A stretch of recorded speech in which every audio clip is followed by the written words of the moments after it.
Welcome one and all to Last Stop Penn Station podcast featuring Cary Silkin and Ian Riccaboni.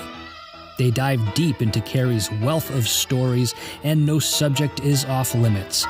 From the world of wrestling to his ticket agency, growing up in New Jersey, drug-fueled underground days, hustling in the French Quarter of New Orleans, and endless days and nights in New York City, every story is worth telling.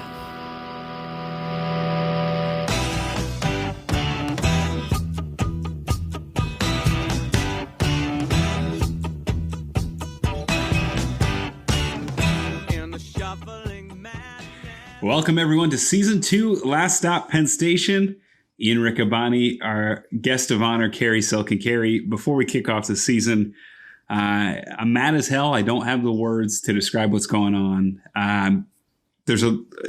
America has a history of systemic racism, and I'm sad. I'm disappointed a little bit in myself. I feel like, some responsibility to not recognize this earlier. I don't know why those images of George Floyd stuck with me or so many the way they did when these instances keep happening and happening of the brutality that we saw, the senseless brutality. But this time really hit home, and we can't not acknowledge the pain and the grief that a lot of folks are going through right now. No, absolutely. And 1 week ago, exactly, when we did the season finale of Last Stop Penn Station about the garden, I think, was that the night that it happened? Yeah, or was that was the night we day? recorded, yeah. Yeah, but nothing really had broken out yet. And here we are 7 days later. And, I lived through, and I was talking to our producer, AJ, about this before, and he asked me a good question. When this was going on in 68, after Martin Luther King, and of course there was many other incidents, Rodney King and numerous others, but the big 68 riots, which a lot of it was in, there were a lot of cities, Washington, D.C., Detroit, but being in Newark, where my parents were from, where Uncle Gunny was from, that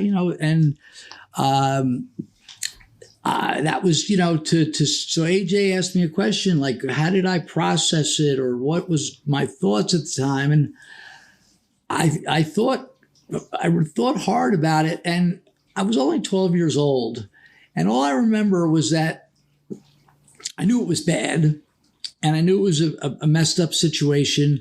I really didn't have the intellect to try to, figure out what's going to happen.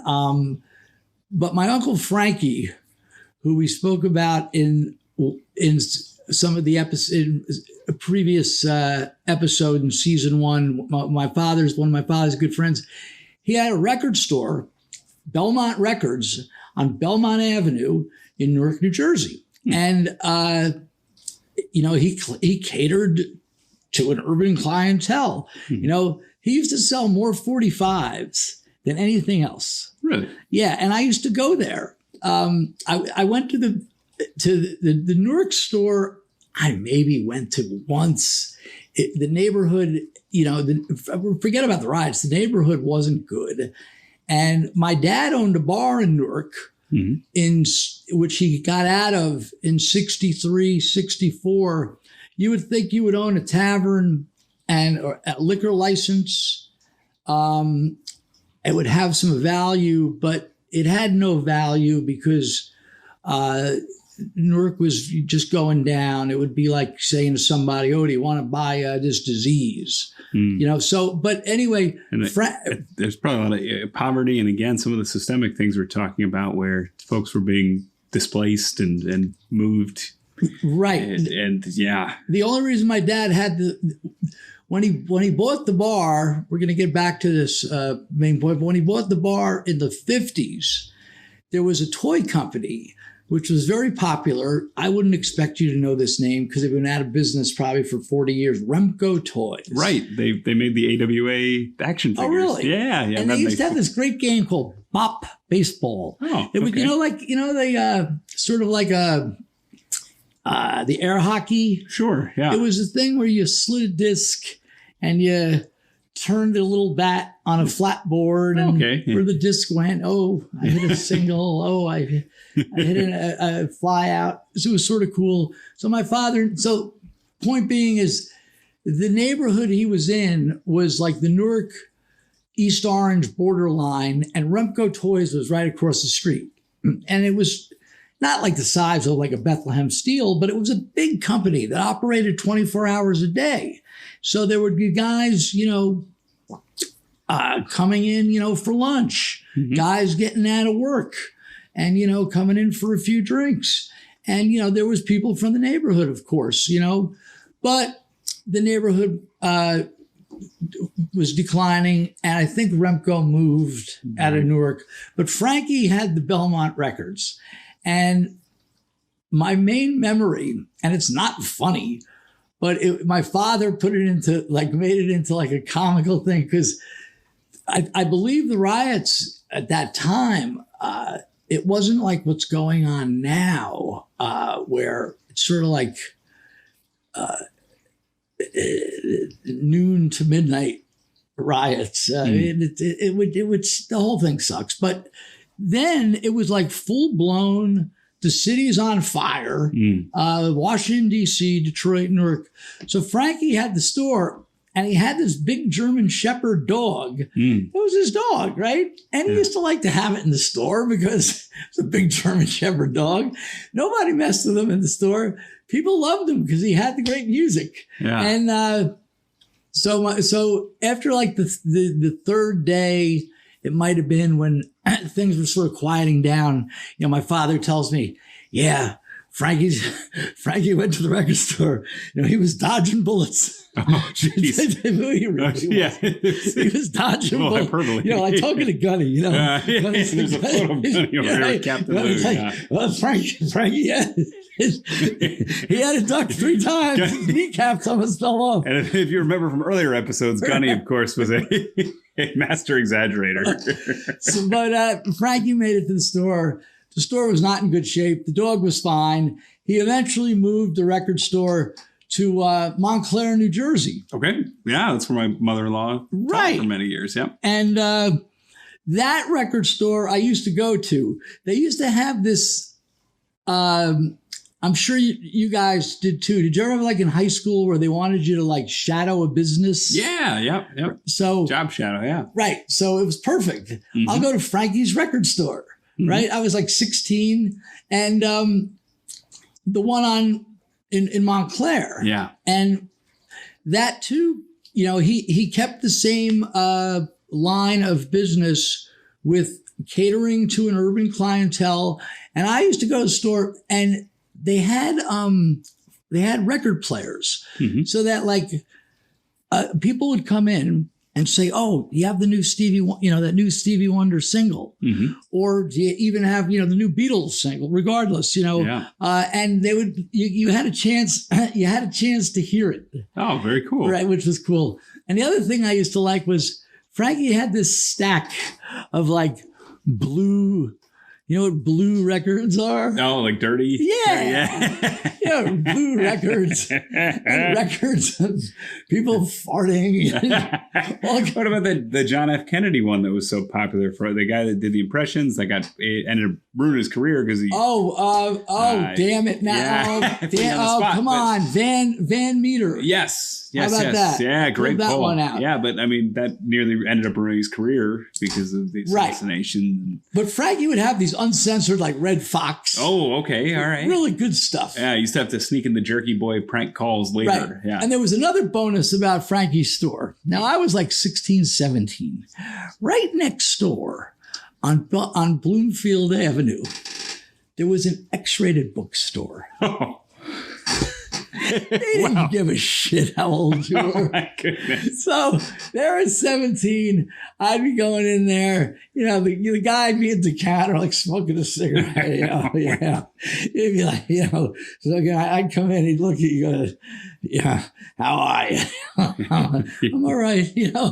I'd creep around the store looking at this is, we'd seen, of course, Playboys and penthouses, but, real hardcore X-rated stuff of all kinds. Wow. And this is back. It's even before the deep throat. Probably around that. The green but door. They didn't have like standards for. By the way, this podcast is for mature audiences only. Right. Well, we do have the disclaimer. You can't get us on iTunes. But they didn't. They had like I'm looking at the magazines of like the girls with a horse. Oh my god! So as we get back on track, there's a quote that I heard that I could have. I got a good story about it. Go ahead. Okay, I'll bring us back, and I think one of the reasons this is an important moment because you and I both do this, and I think it's important to cope. We look for humor, and we look for ways to laugh and enjoy ourselves, and this has affected me in a way, the George Floyd, and as somebody speaking from a place of privilege and a place of being white in America, that it hurts so bad. And I can't imagine being in the shoes of somebody of color right now. And one of my mechanisms is to look for humor and to look for things that kind of take me away from a moment, which is, an unfortunate reality that African Americans can't do right now. They are consistently in this position of grief because of this privilege. But yeah, we do need to laugh because what's going on right now is so sad, and it's been going on since before 68. Absolutely, well before that. And I don't know. I'm speaking for myself now. Mm-hmm. I don't know what the answer is going to be. I just don't know. And, AJ and I were talking, and the three of us were talking. I don't think any of us know, like, what's going to happen to try to get things back on track. And bring us together. I think it helps to listen. There's a lot of guys in the Ring of Honor locker room that have been talking about this for years. And again, there's some guilt on my end. Guys like Shane Taylor and Kenny King about, they have stories about being pulled over. And, sure. And the reason is because they're black. And, I think it's hitting me harder. My sister-in-law, my brother-in-law are both black. Their children will be black and are black. And, I don't have to worry every time I go to the grocery store with a mask on if someone's going to interpret me as somebody that might stick up the store or commit a crime just based on the color of my skin. They do right now in this America. So, and in general, in pro wrestling throughout the years, mm-hmm. It was it's been very difficult for black men to, be successful. It mirrored society, not mm-hmm. getting paid properly. Yeah. Not getting opportunities. It can be argued that certain ones did. And, what about Junkyard Dog? What about but overall, yeah. And until we walk, I feel funny even talking about it because I'm not walking in a black man's shoes. Sure. So it's, I just hope that, we can get this sorted out. I do too. And I think the thing you said at the end is the most important. I think the thing you said at the end is to try and at least imagine what it's like walking in their shoes. I think that's how we kind of recognize some of the privileges we have right now that black folks in America and people of color in general just usually aren't afforded based on solely on the color of their skin. And but yeah, back to the back to the humor. We're trying. Let's take it. And I apologize. This has got me bummed out all weekend, Cary. I'm glad we're getting together. We all need. It's a real conundrum. We need to totally focus on what's going on, but we also need to try to take a break from it. Mm-hmm. So we're doing this podcast, and hopefully some people can get an hour or so of distraction, if nothing else. So the last episode with going to the garden, I really enjoyed doing. That was a lot of fun, and we'd been meaning to do that one for a couple of weeks, if not months. I know we had planned on that being the finale in terms of the season, because we talked about places, and Penn Station, of course, is right underneath Madison Square Garden, and that had been pretty much your home for quite some time. It's an area you recognize as your home, and I still can't believe we were there. I mean, we talked about it last week. I can't believe that we ran Madison Square Garden. No, and having done it, having listened to it after AJ put the sound together and going over it and getting some feedback on it, it really caused me to reflect again about what an incredible event. I wish I could. I wish I could almost relive. The day went perfectly. Yeah. But I'd almost like to relive it again. Yeah. Just so I can look at it, just look at it a different way. I mean, it was fine. Not that I wanted anything different to happen, but just, you always feel here. I got some interesting news for both y'all. I'm 63. When I was 58, when I was 30, I figured I had it all figured out, right? Then I was 35 and I didn't know shit, right? So on and so forth. How old are you, Ian? I'm 33. And I've gone through that cycle a couple of times. Right, and AJ's 40-ish. So it keeps happening. And it's, even though it's been like a year and a month and a half or so from the garden, it feels like I'm a different person and I can look at it in a different way, if that makes sense. But it was a magical night. There were two odd things I was thinking about, not about the event, but we were talking about the garden, and they're totally separate. Well, I'll just tell you what they are. I wanted to talk a little bit, and I can't go into a lot of detail, but we used to go to roller derby a lot. Oh, okay. And this is in the same period of time that of the early 70s. Okay. And roller derby just died. There were different incarnations of it in roller games of the alligator. Yeah. But roller derby, there were two versions of roller derby. With the T-Birds? Well, that was roller games. Oh, roller games? Okay. Okay, so roller derby was like the NWA. Okay. And the T-Birds was sort of like... like WWE? Yeah, yeah. And it was a little lighter. But the roller derby that would come from Madison Square Garden, it was nationwide in the 50s and 60s. And then somehow they had financial problems, and the roller derby reduced to just the San Francisco area. Okay. So the Kezar Pavilion, the Golden Gate Park, the guy's name was Walt Harris, who was also the wrestling announcer. Oh, okay. He was the announcer, and they got syndicated all over the country. Mm-hmm. At the same time, roller games, there was a Philly roller game for the Warriors. Oh, wow. That played at the 45th Street Arena, where they taped WWF wrestling. Mm-hmm. And they had more of a national presence. Anyway, the roller derby would go on tour. And in 72, 73, 74, they had an expansion again. So there was a New York Chiefs, and there was a Midwest Pioneers, and there was a Southern Jolters. Like, they're just the Midwest. They're just from the Midwest, somewhere in the Midwest. Indiscriminate, right? But we used, and the games were worked, but they were really good because this era.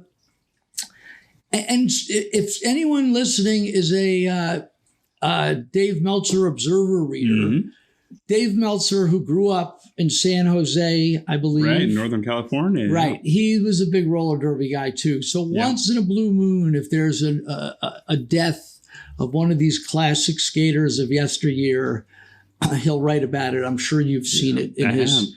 But we used to go to a lot of roller derby, and it tied right in with the wrestling, you know. It was a lot of fun, and they used to draw really good houses.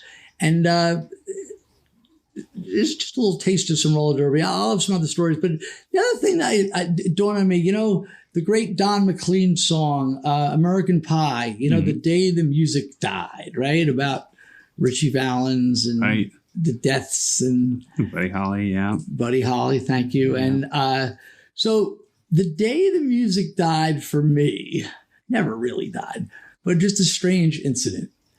I was at a 1989 Eric Clapton concert at the Garden, and I was sitting in the blues in the upper level, and I was with some friends, and we weren't doing it. We were smoking a joint, and one of the security guards grabbed me, and I'm like, "What are you doing?" It's this Eric Clapton, you know, we used to go to, I don't know if we talked about this last week. We used to go to hockey. They used to let you get stoned. Every concert was, you know, a party. I don't know what this guy had a bug up his ass or what was going on. And the guy threw me out and didn't arrest me. But, and as he's like telling me, you got to go. And I'm not going to give the guy, you know, I'm like, come on, man. And he's, you know, they have those stairwells at the Garden, and he's taking me down the stairwell. Well, the guy's pissing in the stairwell. I'm like, why don't you do something about this? I'm just smoking a joint. So that was temporarily the day the music died at Madison Square Garden for me. I probably have another boatload of Madison Square Garden stories, but those are just two subjects that sort of crossed my mind over the week. Yeah, well, you know, thankfully the. I got one more. Got one more? All right. I was talking about hustling tickets and going into these dead shows, and I'd be pretty wired up from my cocaine use in that era. And I remember Neil Young and Crazy Horse were playing. Oh, wow. And I liked them. Yeah. But I was coked up, you know, and Ian was asking me last week if going to see bebop jazz was a byproduct of cocaine. Those one-note solos that was going to see Crazy Horse. With them doing Rockin' in the Free World. Cortez the Killer. So I went into the Neil Young show, and I probably, because I had an extra ticket, and I was like, I was by myself. And I was too buzzed on the coke to really enjoy it. Like cocaine and being at live musical events, it doesn't go well. It doesn't go well. The only thing that goes well with that is just sitting somewhere with the drug. From everything you told me, Cary, it doesn't sound like anything goes well. Terrible drug. We're sitting in a bar talking. Anyway, so I'm flying, and I go in there. And the band sounds good. Well, the only thing to combat the cocaine is alcohol. So I run. Oh no! Well, I run to the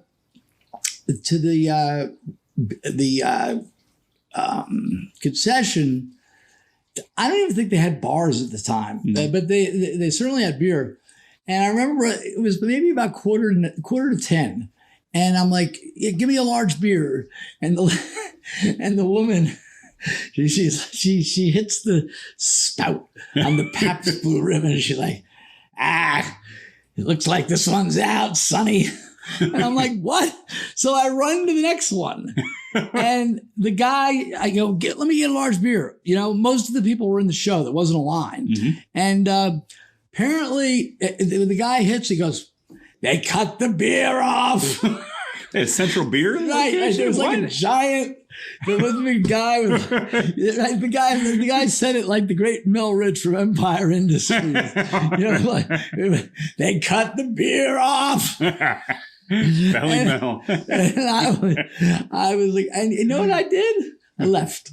Wow. That's how pathetic. That's a side effect. That was pathetic. I left. Just go back to the Blarney Rock where I could, have a drink. And I left this great Neil Young show. So just a couple little tidbits on the garden. Wow. Here I thought you were going to talk about the time that they unleashed a fake David Lee Roth or a fake Sammy Hagar into the I wasn't there for that. No, the fake Sammy Hagar. Look it up. I believe it was April of '86. Yeah, how did they pull that off? Yeah, amazing. So yeah, we're talking about the garden. We're talking about New York City. We focused on places last season. This time we're going to be talking about people. And we gave a preview last time of some of the people we're going to be talking about, including Larry Sweeney, who we're hoping to tie in with some tributes of some notable folks who knew and loved Larry as much as you did, Cary. And so we're working on putting that together. And that should be some additional content that's coming your way. We're talking about Ric Flair. Yeah, not my favorite person. And Colt, our friend Colt Cabana has made sure to call that on commentary. There's a lot of guys. I mean, anybody who was in Ring of Honor in 2009. Yeah. Some of the guys work in WWE now, so I'm not going to say their names. We'll absolve them, yeah. But you could figure out. We could save that for... Right. Yeah. Nobody was crazy about what went on. It's like funny. He came in red hot. Right. With us, and he was very cool, but it quickly deteriorated. So, but we're going to have a full episode about We'll do a full episode on that. We'll do a full episode on some of the rock stars that you've gotten to know. And that's a good lead-in because the rock stars that you know included Neil Peart, you've met Phil Lynott of Thin Lizzy. Michael Schenker from UFO. Oh, wow. Okay. I do. Yeah. Good guy. You've mentioned Squeeze. Yes. Glenn Tilbrook, who still owes me a few dollars. And I'm going to do some research. There was a triple bill. It might have been the Thin Lizzy. Then I met Rob Halford just briefly. Oh, wow. Like, hello. Okay. Yeah. It was on their first U.S. tour. Jeez. But there was one bill that included Molly Hatchet somehow. It was flirting with disaster already. Yeah. And I went to an after show party where the lead singer for Molly Hatchet, whose name we'll have for the episode, he went berserk. He went berserk during the after hours party. We'll save it for the episode. But I got to meet, quite a few of these and a lot of, also the road crews. You couldn't, oh my God, if I could get to meet, the guys in Jethro Tull, or I get to meet guys in Genesis, or, Bob Seger. And, but it was hard, you could get to meet the road crew. Mm-hmm. And sometimes, and we'll cover them. Yeah. Sometimes you'd sort of brush by the artists, and a lot of these artists, particularly in the case of Jethro Tull, who I have a number. Besides my Jethro Tull love, I have some crazy Tull road stories from the '80s where these guys said there was like no partying scene. But a little drinking, and but no groupies, no nothing. But whether it was the Tull Road crew or the Bob Seger Road crew or the Rush Road crew, they're traveling with 3-4 trucks. Tull was doing 4 trucks at a time. Maybe Rush was doing 2. Seger was a big tour, and there were a lot of guys, and there was opportunity to, get involved with them. So we'll have those, just plenty of stories. Yeah. Let's not forget my soiree. He certainly wasn't a friend, but I did get to spend time with the legendary John Belushi. Yeah. shortly before his passing as well. Yeah. So some interesting things there. The currency, though, that you dealt in to meet these folks, we see this in politics, when there's powerful people, we see them donate money, and that grants them influence, and that gets a photo opportunity, or it gets them on some advisory council or board.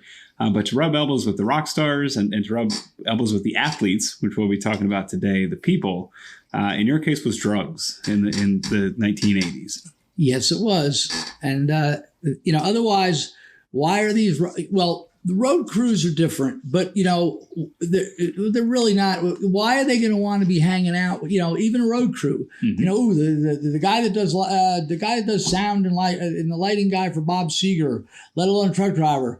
What do they want to hang out with some dude for? Unless, there's some kind of benefit, and the benefit was the drugs. And we're talking the 80s here. Mm-hmm. Not that it was, but that was the scene. So we're going to tell a strange tale today. Yeah. About how I had no intention, nor did I really have, I worked for years around baseball, working with my friend Bo, who had this souvenir store at Yankee Stadium on River Avenue, and he had at Shea at the end when he got off the 7 train, he had the souvenir store there, and Bo was kind enough in 81, 82, 83, 84, 85.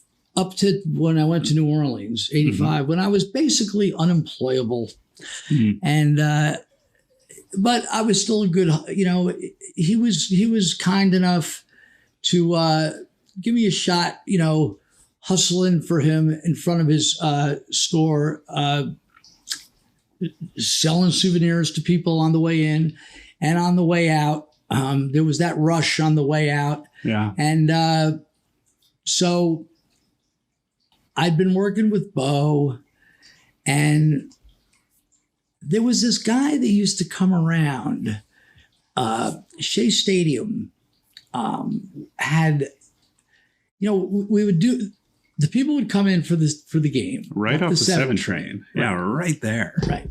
And that was pretty much my introduction to early scalping, where, I saw the guys making money all over the place.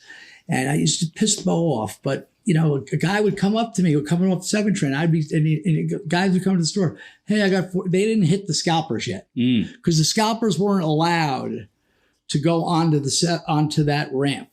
That, like, the New York Transit Authority was like its own separate world. They trumped. Pardon me. They trumped the police department. There's a great story which we'll tell, and I believe it was either the WHO or the WHO at Shea Stadium, or the police at Shea Stadium, or the marshals who have the paperwork to take the T-shirts away from these the guys selling them, like my friend Dustin did for years. And Bo had licensed stuff that he had purchased for. He might have printed a few extra. But he had some licensed stuff, whether it was the Who show. These were huge, 80,000 people. There was Joan Jett and the Who and the police. And the police, you don't think of the police at Shea Stadium. Yeah. But they did play Shea Stadium. And synchronicity was huge. Right. It was huge. And there was this sergeant who ran the detail of the 7 train, that station. And when the guys came upstairs, paperwork, New York City, I don't know if they're New York City, they're U.S. Marshals, like Marshal for Hire, almost like a Dog the Bounty Hunter. Right. Or Dr. D. David yeah, there you go. There's a wrestling tie. They'd hire these guys. And not only did they have that, they had a lawyer with them.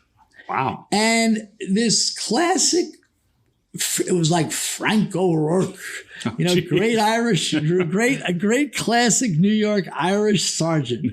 He's just like, you're on my New York City transit platform. This doesn't apply here. And the lawyer's like, wait a minute. This is, Oh my goodness. Right. This is a sign. This applies anywhere in the United States. It read right there, anywhere within the blah, blah, blah, 3 miles of an event playing, it was standard paperwork, but it was right. But not at the New York City transit platform. So he was able to say this. But anyway, there were these, so there were these guys that would come around. So there was this time between when the game would start and the game would end that there was time to kill. And we'd go to lunch sometimes or dinner. Someone would stay at the store. We'd go down to the Flushing, one stop to Flushing. Okay. But there were these oddball characters that used to just like come around. And one of the oddball characters was this guy, Ray. I never knew his last name. And Ray was sort of well-dressed. He was maybe 30 years old. And he both spoke Spanish. And they were both Puerto Rican New Yorkers, and both spoke Spanish, and Ray spoke Spanish and English. Neither of them had accents, so they would talk to each other in Spanish. Bo didn't like them, and Ray would brag. And what was he bragging about? He developed this hustle, and it was a real 2-bit hustle. But he turned it into a little bit of a success. What did he do? We're talking about the mid-'80s here. He would go look. Now, there's no internet. So there would be these magazines that would have, the baseball encyclopedia. Sure. Right? So let's say the Mets are playing against the Padres. He would see on the Padres that there's a rookie shortstop who's, just not even starting, and he would have a Latin name. And Ray would then cross-reference that guy's with his minor league record. He had like the minor league record book. And he would see that this guy, we're just going to call this guy Ramirez. He would see that Jose Ramirez 2 years ago played in the minor leagues in Toledo. And last year he played in AAA in Binghamton. And then he would cross-reference. So he would see that in Binghamton, and he would find another. This is very similar to the cheese basket scandal because no one knew anyone. He would find another Latin type name who played in Binghamton. And he also found out to achieve this that the players all stayed at the Grand Hyatt Hotel, which is right next to Grand Central Station. So it's the Hyatt was on 42nd and Park Avenue. And whether it was the American League or National League, that's where the players stayed. So Ray's deal was he would call up. He knew what time. He learned by trial and error what times, they're flying in from another city, what was a good time to call. He knew what time the bus would leave to go to the stadium, blah, blah, blah. So he'd call this Ramirez guy. But once again, it sounds like Empire Industries. Yeah. Ramirez didn't know him, and he would say to him, he would say, Jose, this is Ray. And he would throw out a last name, and he would say, you don't know me, but you played ball with my cousin in Binghamton. Now, there was the possibility that Ramirez and the guy who Ray is touting, they hated each other. Right. But he said, I know you guys were close. And most of the times the guys were like, oh yeah, how's he doing? How's he doing? Oh, cool, yeah. And Ray would have all the like, yeah, he's playing this year at such and blah blah blah. He wanted me to say hello, most of the guys went along with him. I'm sure he had failures. Sure. So, but the goal was he would say to Jose Ramirez, can you do me a favor? I wanted to bring my family to the ball game today or tonight. And he would ask for, he wouldn't ask for 2 tickets. He would ask for like 8 tickets. And the guy might say, I can only get 4. But let me ask one of the other guys, maybe they're not using them. No. Right. And most of these games weren't, very significant. Especially until, the Mets, they weren't good until 85. Mm-hmm. So, yeah, I'm sure that you could get. So so the guy would leave the tickets. Ray would go to the Shea Stadium box office the day of the game, pick up his 4, 6, 8 tickets, whatever the guy would leave. And, he'd sell them for whatever he could sell them for. He'd sell them to the other scalpers. He wasn't really a scalper. So here. They were, give me 5 each, give me 10 each, whatever. Mm-hmm. There were comps. That was his hustle. So as time went on and he got confident with this, he'd be calling guys like Mike Schmidt. Yes. What? Yes. He developed from stars, all kinds. He quickly got out of the Latin market and I was going to look it up, but once again, we do no preparation for this. There was, did a little today. We'll get to that. Yeah. Who were the great players on the 85, 86 Dodgers? Oh, gee. There were 3. Steve Garvey. Fernando Valenzuela. Thank you. Who else? Come Steve on. Sachs. Latin guys. Oh, Latin guys. Mike Socia was the catcher. There was a Pedro Guerrero. Thank you. Yep. There you go. He got to know these guys, and not only did he get the tickets, but then he would go. He like Pedro Guerrero. I don't know if it was him particularly. He said like, hey, why don't you stop by after the game tonight for a drink? What? Right? And he would go to the hotel and then they would be like, hey, do you know where you get some shit? Right? So this went on and on. So I knew Ray and I'd see him creeping around. He was like a little snaky guy. He would just creep around and he'd be at other events. I don't know if he pulled this off with NBA or NHL, but Major League Baseball was his thing. Anyway, in October of 1986. And before we tee that up, the Mets are getting real good. The amazing farm system. Darryl Strawberry's a hit out of the gate. They luck into Lenny Dykstra. They've got Dwight Gooden, who's absolutely on fire and sensational. They have this relief corps that's stunning, the starting pitching. So don't forget Mookie Wilson. Obviously, they had a hell of an outfield. And they have not only that, but they have players that are about to come up. Howard Johnson, Greg Jeffries in the pipeline too. So there's Gary Carter. Yeah. So they are just brimming with talent. They have more coming. It looks like the sky's the limit for the 86 team. We just wanted to tee that up to give some context to what you're about to drop on us. So my last time working with Bo was in this, and he enabled me to get to New Orleans was after the 85 season. So I was around for that. Mm-hmm. And although the 86 World Series, I helped him a little, but my real story of the 86 World Series is I'm by the Garden. I don't know what event it was. It's early October. Might have been some preseason game. Maybe it was a concert. And I see Ray, or Ray sees me, I should say. Mm-hmm. And he's like, hey, what are you up to? I'm like, nothing. I don't want to hang out with this guy, right?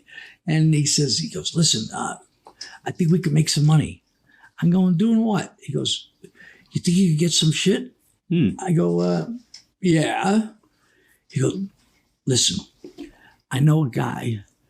Now, this was when the Mets were playing the Boston Red Sox in the 86 World Series. It's a big one. Went 7 games. Right. Yeah. I believe the first 2 games were in Shea, and then there were 3 in Boston. And 6 and 7, I believe, were in New York. Yeah. And I think this was between games 1 and 2. Mm-hmm. And he knew a pitcher on the Red Sox. And the guy's name was Sammy Stewart. And I said, you know Sammy Stewart? I didn't know the depth, like the story I told you about his with these Dodgers and Mike Schmidt. I learned after the fact. Mm-hmm. And I'm like, Sammy Stewart, I said to him, I thought you only dealt with the guys that spoke Spanish. He goes, no, man, no. I got a bunch of guys. He goes, he's looking for some shit. He goes, we could get over on him. I'm like, what do you mean get over on him? I mean, we're selling him to stuff and making a couple dollars is one thing, but I'm not looking to rob the guy. Yeah. So his intent was basically, well, I'll get to it. So we go, I had some stuff. And are you comfortable sharing what that might be in terms of what hypothetically what the stuff might have been? Cocaine. Okay. Yeah. All right. Yeah. So we go up to the hotel. He called Sammy Stewart, and I remember walking into the, and we're not dressed properly, and all the Major League Baseball press. Yeah. Was Bob Costas working back then? Bob Costas was with NBC, I believe. Yeah, I think I saw Bob Costas. You see other legends, like Joe Torre. I saw him, he was he'd been the manager of the Braves at that point. Right. But he was, just baseball royalty is there. And there's Fred Lynn walking by, right?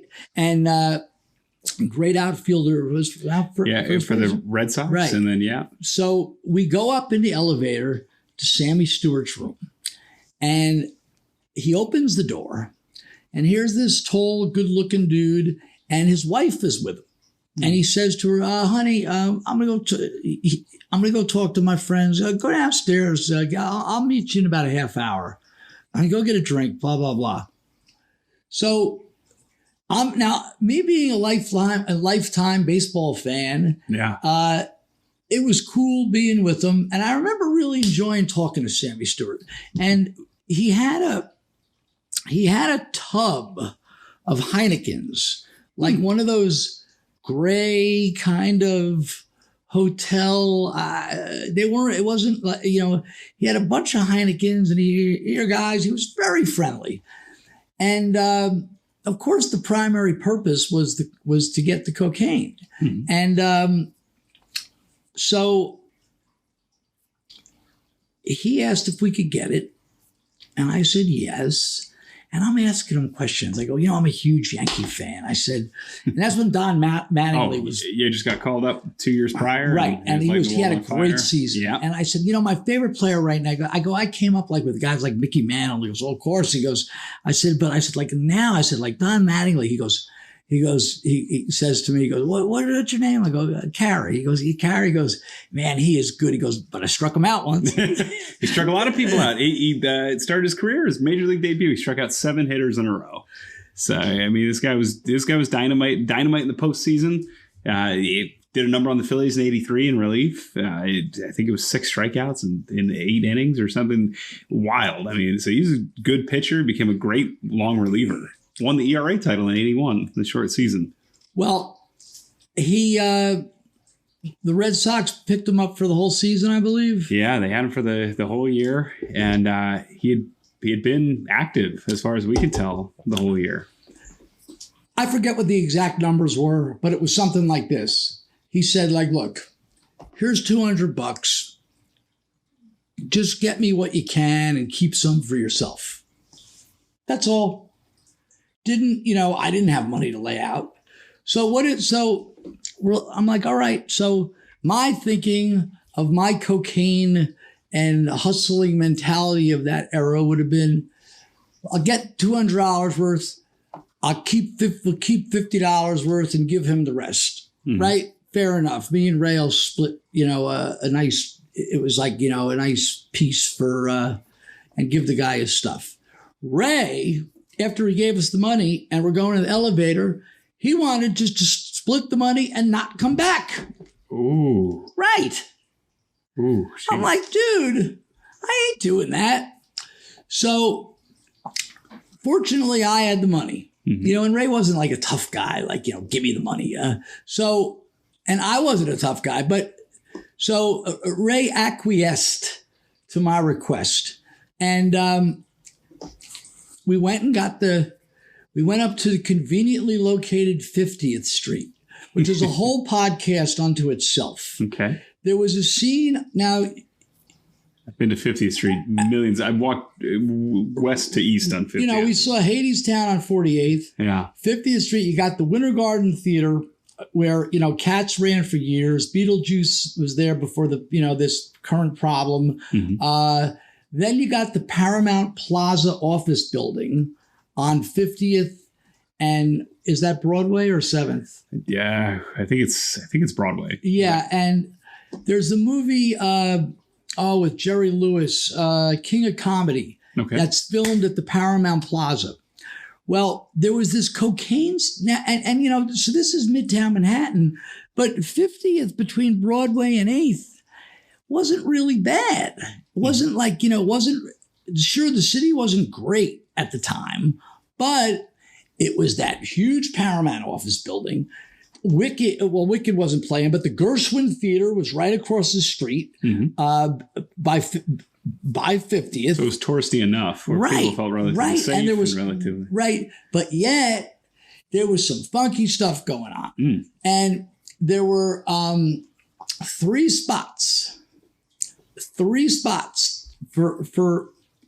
good, authentic cocaine right in Midtown. You didn't have to go to Lower East Side or, Spanish Harlem or some funky part of Manhattan.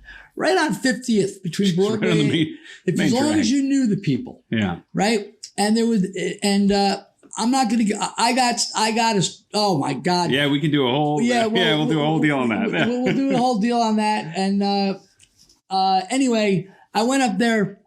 I went to the most convenient and the best, the guys that were the most reliable.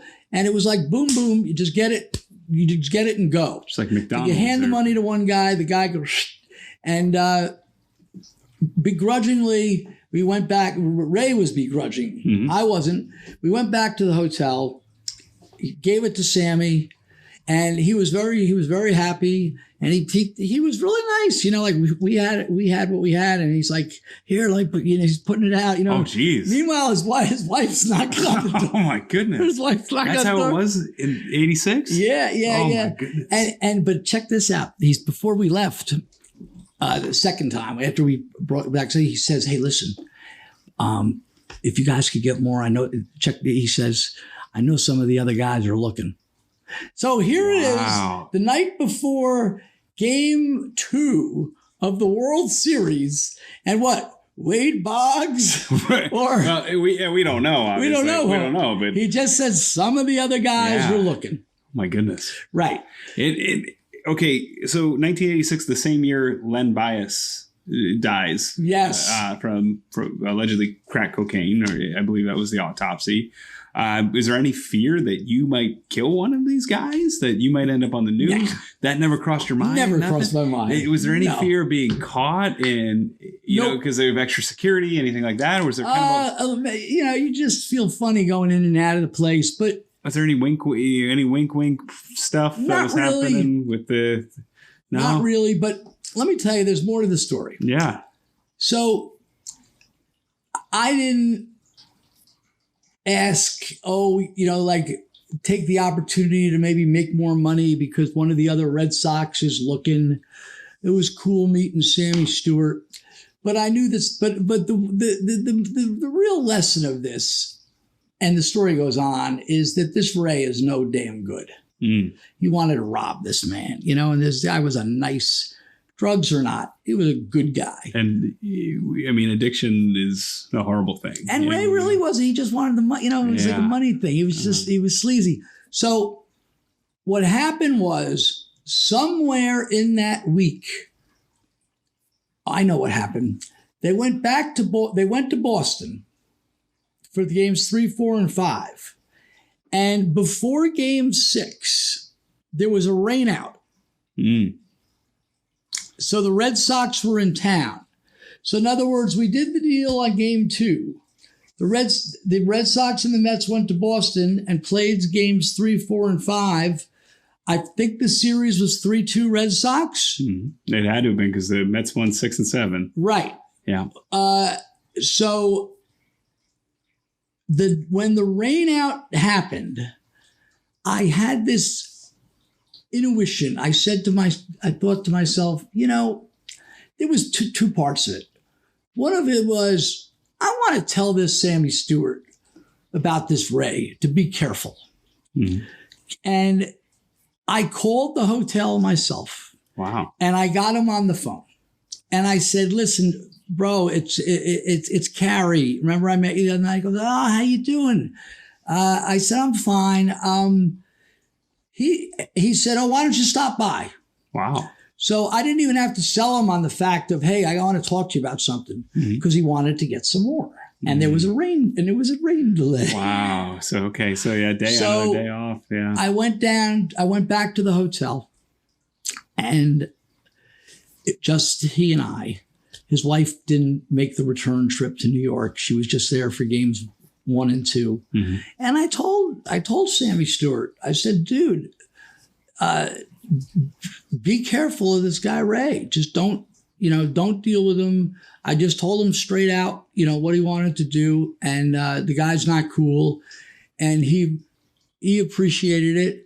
And at the same time, he was hoping that I could get him some more stuff, which I could. And he gave me probably another couple $100. And I did the same thing and just went back. And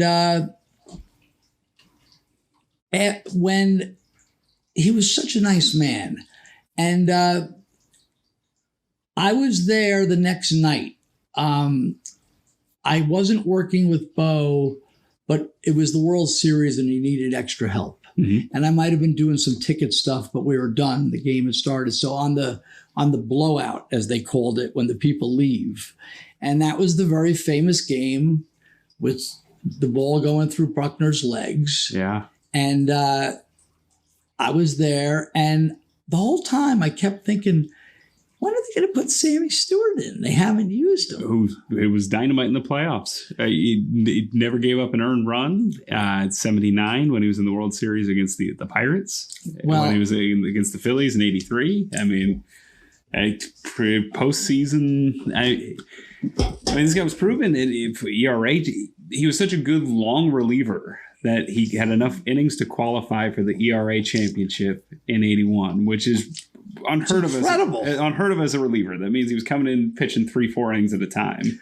Right. Now if you pitch 1 inning, it's a miracle. Yeah, right. Yeah, everything's so specialized now, but he won the ERA title as a reliever, which I don't know that that's ever happened or will again. Well, he wasn't used in game 6. He hadn't been used in any of the other 5 games. And game 7 came, and these were all close games too, where there was a lot of pitching changes. But the word must have been out. The Red Sox didn't feel he was reliable enough. In the research I did, he had a very famous quote following the 86 season about wondering publicly why he wasn't played in the World Series, despite being on the roster all year, despite being active for the World Series. He didn't pitch in the ALCS either, which may have been also another clue as to. Oh, really? Yeah, I looked that up as well. So that might, but it was interesting that they. I guess you can't make a roster change once. In these times you can, like current day 2020, but I don't know back then. But he was on the roster for the 86. Right, so he was in the whole playoffs and the whole World Series, and he didn't pitch to one batter. Didn't pitch to one batter. Despite having plenty of World Series experience. Right. So following that, I never saw him again. I'd see Ray slinking around here and there, but I wanted nothing to, I wasn't in the best condition, but I wasn't, I wasn't, looking to completely rob people. Right. So yeah, I steered clear of Ray. Ray kept doing his thing. And then a few years later, I believe Sammy Stewart was out of baseball within. Yeah, he made a late comeback in '87, and then he was out of baseball by then. He struggled off and on with addiction, homelessness. I remember seeing in a newspaper in the early 90s, a little blurb in the sports section. Former Orioles, they just mentioned the Orioles. Mm-hmm. Former Orioles relief pitcher Sammy Stewart arrested on drug charges somewhere in North Carolina or somewhere. Yeah. And it was sad to see that, but he had a long series of problems. And then he had some recovery also. He did. There's a great obituary in the New York Times, and I think we've hit on it here about being able to change as a person and being able to confront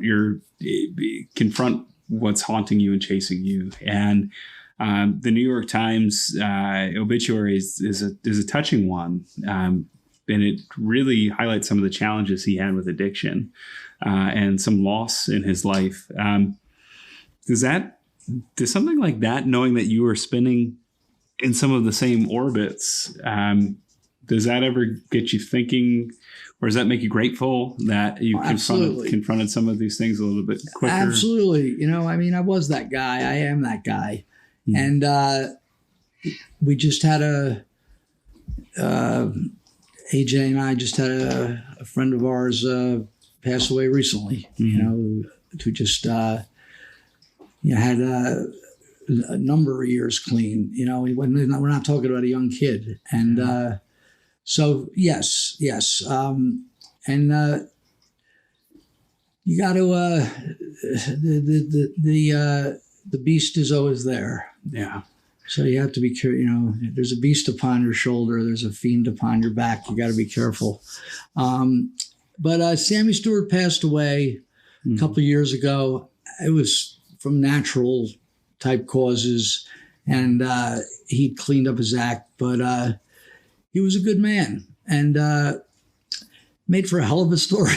Yeah. So to recap, Cary may have cost the Boston Red Sox the '86 World Series. Don't think so. I mean, think about it. I mean, here's a guy, and to be fair, well, before you go to Baseball Reference, didn't have a great '86, but it wasn't anything, wildly bad. It doesn't pitch in the playoffs, though. Well, that must have been the telltale right there. Yeah.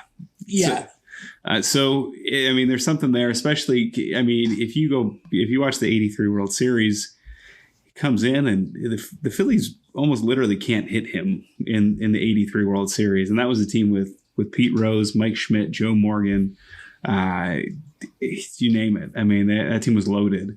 And the great Sixto Lescano was on that team as well. Couldn't hit him, though. And, yeah. I think the word was out on him within the management of the Red Sox, and they didn't have faith in him putting on a good performance. I don't think it was because of me. Well, I got to ask you, kind of as a baseball fan and wrestling fan, at the time, obviously, Dwight Gooden making his reputation, I'm sure there were whispers. I'm sure there were rumors. Sure. They were close enough to the scene. He would later struggle. Same thing with Darryl Strawberry. Two men that came up at about the same time. There's a great book called The Bad Guys Won about the '86 Mets. Details all that. Lenny Dykstra, no coincidence there. A man who's been of such ill repute. A court recently said you can't sue somebody for libel when talking about Lenny Dykstra because his reputation is tarnished to the point where you can no longer tarnish it. That was an actual court decision that was recent. Then we're safe on this podcast. We're safe, a lot of people. We're safe with Lenny, at least. but that's the thing. Was there I don't know that folks my age, I was born in 87. I don't think we realize just the all-encompassing nature that cocaine had, specifically in New York City. It was everywhere. It was everywhere. Like I mentioned, I worked at Bo's store on River Avenue. The great Mickey Rivers. He used to go. There was River Avenue, 161st Street. The Bronx County Courthouse was 2 blocks up. Sure, Yankees folk hero Mickey Rivers. Yeah, right. And he used to go. I knew guys. Some of the local scalpers were from the Bronx, from the neighborhood. Yeah. And they'd be like, "Yeah, Mickey Rivers." He'd be hanging. First thing he would do before the games, he would go to the OTB. He was a degenerate horse player. Allegedly, he was a degenerate horse player, and then he'd be out partying. And he didn't go out to. I'm not saying he never went out to like the Studio 54s of that era, but he'd go to these Bronx bars with the people, the people, right? Yeah. And it just makes me kind of like him. I don't condone drug use, but that kind of makes me like him a little bit more that he was out. Right. And I remember seeing. We did no preparation. I will look it up. One of the Mets relief pitchers, where the store Bo had was, you could look into the Mets bullpen. You could look in to see the diamond. It's just blocked off the left and center field, but all of right field and all the diamond. You could watch the game. That's where I saw the ball go through Buckner's legs, right from there. Wow. But the Mets would smoke weed. Maybe it's better we don't have his name. Back with George Foster. Oh, okay, yeah, George Foster, and part of the Big Red Machine, and they'd be smoking weed in the bullpen before the game, during the game. You could just see in the bullpen. See, there were no cell phones, there were no videos. Yeah, this is just the way it rolled. It's just the way it was. I mean. And it's interesting, too, because some of the athletes, from the Phillies frame of mind, because I'm more of a Phillies fan, they've talked about the bowl of greenies that would be in the locker rooms and the amphetamines and the culture. And that was in the 70s and into the 80s, too. Well, what about the Michael Jordan special? Mm-hmm. And he said there was a parade of drugs, or what did he say? And they're talking about the Pistons and certain teams and the Washington Bullets. And it just... it was just that era. I think things are a little cleaner now. Yeah. And it's a bad, the cocaine's a bad drug. But it was just part of the culture. It's incredible. Things are so different now. We talk from the Ring of Honor lens. I bring my wife and kids on some of the trips. Jeff Cobb and I, the great Jeff Cobb and I, we get back to the room and we play video games, Yes. We have a strict bedtime too, because we know we got to get up in the morning and go. So we only stay up till 11, Yeah, the Ring of Honor culture is, and it never was even that bad. Right. All through my era, I remember yelling at a couple of the guys for, weed smoking was, acceptable when things were done. And then a couple times I would have guys that were just like right outside we were in some building, that we're renting, where we could get, what if we, the guy that runs the building sees us, but that was about the extent of it. It wasn't, hard drugs, a couple pills around maybe here and there. But that's part, pain pills are part of the culture, but hopefully with prescriptions. Yes, hopefully. Hopefully. But yeah, that's the way it was in 1986, my man. That's crazy. That's a time warp. And, we definitely wanted to talk about your experience with the 86 World Series and Sammy Stewart. By all accounts, a nice man. The addiction took him off the path a little bit, and there's some accounts of him. It absolutely did. Right, in the long run. But as far as a gut feeling, if he would be sitting here with us right now, he was a good guy, and he was very humble. Yeah. Just, he couldn't have been more humble with that Don. I was so excited to talk about Don Mattingly. Yeah. And once again, I'm repeating myself, but he was just so excited to tell me, that guy's awesome. But Cary, I struck him out once. And he was just a good guy. And I'm glad I was able to save him from getting fleeced by Ray completely. and I'm sure Jesse Orosco and the Mets are happy that you helped them win the World Series. Yes. So this has been a lot of fun. For those that are curious for the entire life story, again, the New York Times has a free to read obituary on Sammy Stewart's life. There are things that folks will like. There are things that folks won't like. But I think that's why it's so important to reach out to someone that you may know that's struggling with addiction to help them in their journey. This has been a roller coaster, talking about some really important things that are going on right now, some really important things that happened in 1986, and a lot of our season with people, not all of it, but is going to be in this world. And if you like characters and you like hearing about some strange stuff, you're going to like this season. And we're going to have some fun ones too. We talked about talking about the great Bobby Cruz, really one of the unsung heroes. There's a character. Yeah. Character and a half, I'll tell you. And Larry Sweeney, a character.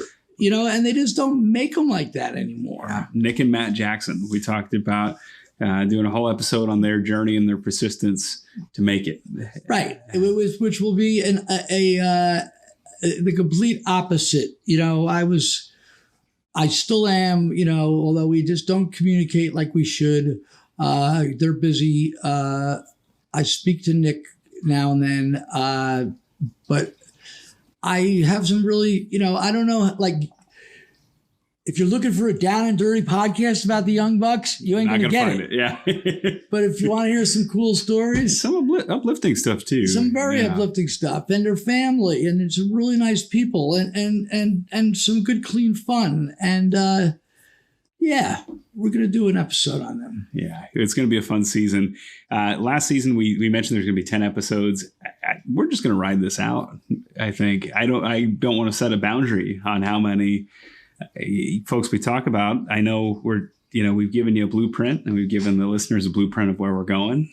So we'll use that as our guide. When we run out of people, we'll move on to things. Maybe we want to do places, people, and things. We'll see how it goes. And please subscribe on iTunes or one of these. Give us a review. Go ahead. What? I know what you're going to say. Yeah, I can read this guy's mind. It was beautiful symmetry. Matt Taven pointed this out. A man who scored 69 in the Ring of Honor trivia the other night, Matt Taven, who wears the number 69 on his Boston Red Sox jersey that he was given to throw the first pitch out at Fenway Park. He pointed out that we had 69 5-star reviews heading into last Friday's episode. So I just thought that was neat. I see it as the yin and yang. Matt Taven interprets it as different. So, well, I'd like to see us get. We were hoping to get to 75. Whatever. Rate and review us.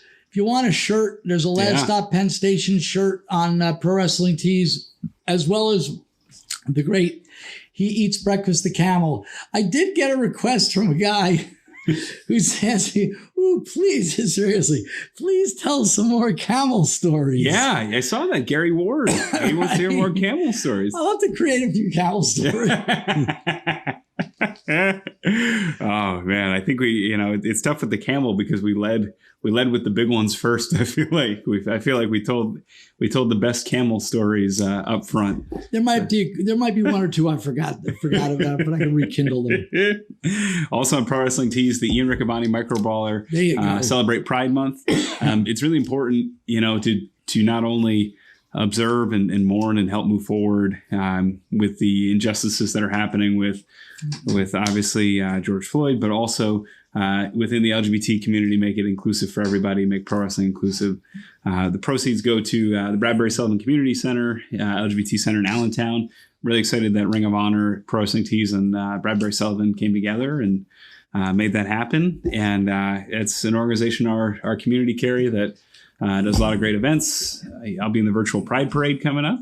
Right. It's a shame everything's got to be virtual. AJ's kid just had his high school graduation. It wasn't virtual. What was it? Parade. Oh, right. They paraded through town. Okay. As opposed to a proper graduation, which hopefully in August they'll have. But yeah, this month, aside from Pride, there's all these festivals, and I don't want to end this on a downer, but I look at New York City and what last night was a bad night and what's going on, and it should be like the